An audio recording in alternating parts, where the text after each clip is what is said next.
Hi team, Richard Greer here, CP Coach. We're here at the head offices of Restrap, and we've got Grant, who's one of our coaches as well, who's a bit of an expert. He might not say that, but he's pretty keen on his bike packing.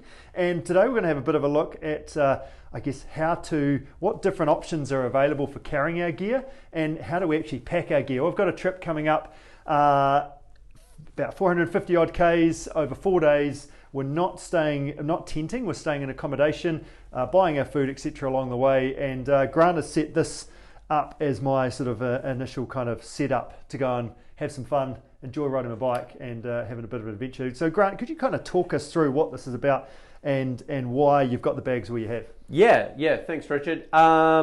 First of all, I'm definitely not an expert bike packer, but I love gear, and I've probably spent more time playing with bike packing bags than I have actually bike packing. And I think one of the options we've talked about is that this is an option, and there's heaps of different ways that we can do it. Yeah, there's definitely no one correct option, but we're here, Restrap head office in New Zealand. Restrap is a brand out of the UK. Handmade bike packing bags, really high quality, super nice. You might recognize them if you've watched Joe Nation's bike packing videos. He's a sponsored athlete of Restrap, and also they support Edition Zero Gravel. Perfect. So, which is gravel race, which you could use this bike and say they're racing top two bag and nothing else, and it would make a great race bike. But Richard asked me, explaining the trip that they're going on, 450, 500k, 4 days, what would you carry? So this is kind of for that sort of trip. This is what I would kind of think of, and the main things why I would go with a bag setup like this is, as Richard pointed out, they're not tenting, they're staying in accommodation and just buying food as they go. So you don't need to carry a ton of stuff on the go. So for starters, I guess start at the top is probably the easiest. This is the Restrap long top two bag. It's part of their racing range. So as you can see, super long, zips from both ends.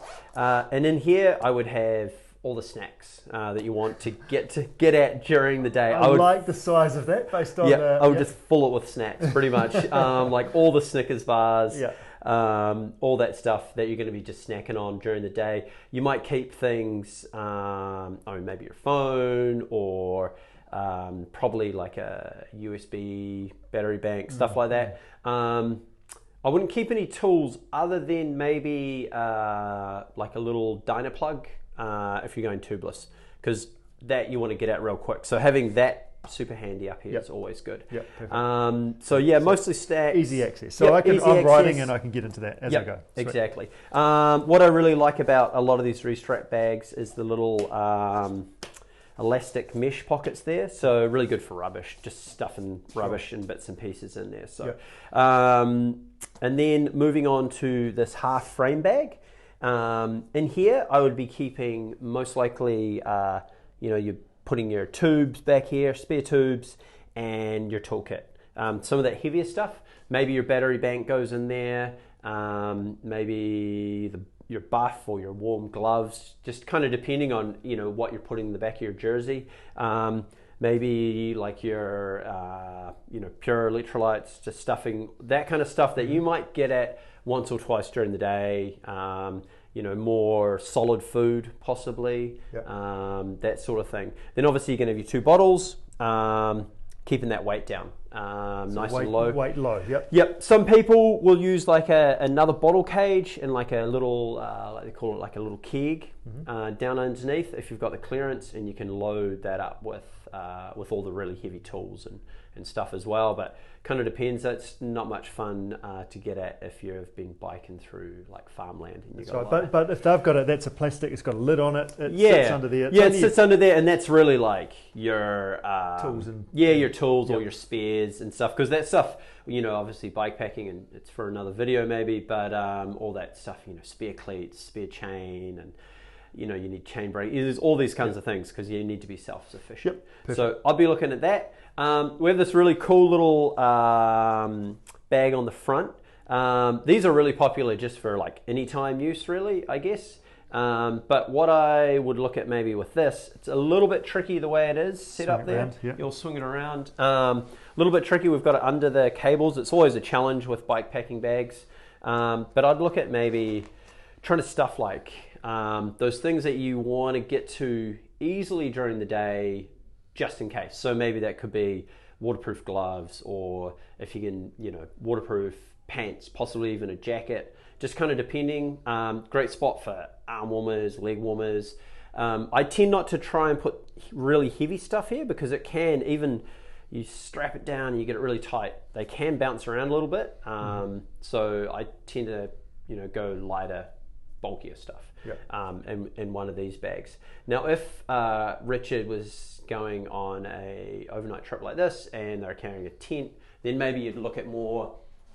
This is again from the racing range.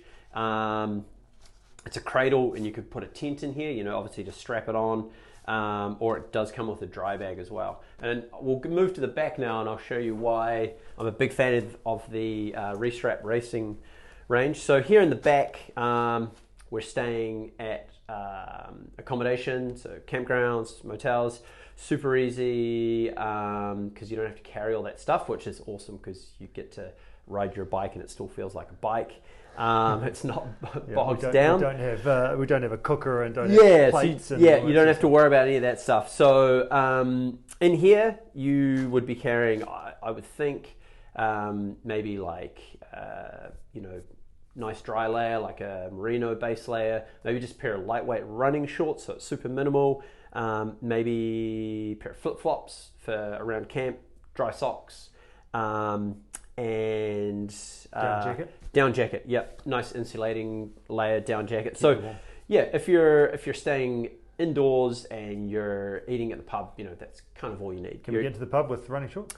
I think you can go to the pub with running shorts. You can definitely get away. Socks and jandals. Socks and jandals, that could be a bit touch and go, but you got to go with the jandals, because they're going to pack a lot flatter than your Crocs. So why are you putting that stuff there?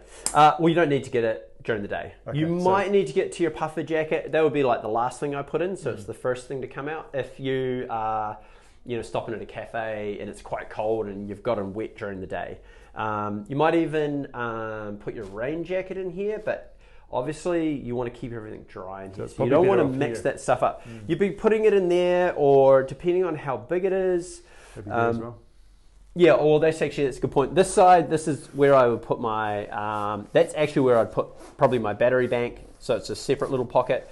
That's where I put my toothbrush, maybe my phone if I wasn't carrying it in my, on my bib. That's quite cool. I've just found out that this only goes halfway, so it's half the bag and the other half is on the so that's where, you just kind of separate stuff down there. But what I love about the race range is it just fidlock, and you pull that out, and then you're just going into your accommodation for the night, and you've got all your stuff. So it's super easy. Works really well if you are bikepacking and you're staying in a bivy bag, or outdoors as well, because your bike might be here, but you want to, go under that hedge over there. So you can take it off, super easy. Works really well. And then in the morning, all you're doing is coming back in, stuffing that back in, and you're away again. And then naturally that stuff's relatively light as well, isn't it? So yeah, that's the other thing. And you're trying to keep your weight down here. Yeah, you want the weight on the center of your bike. It's going to just keep it down, help it handle a little bit better. But obviously that's kind of based around this trip. There is so many different ways you could pack the bike and make it work. It's pretty crazy what you can get away with stuff in here. That is a really good start. I think it's once you get to day 2 and day 3, you start to figure it out. And maybe that's the only way to figure it out.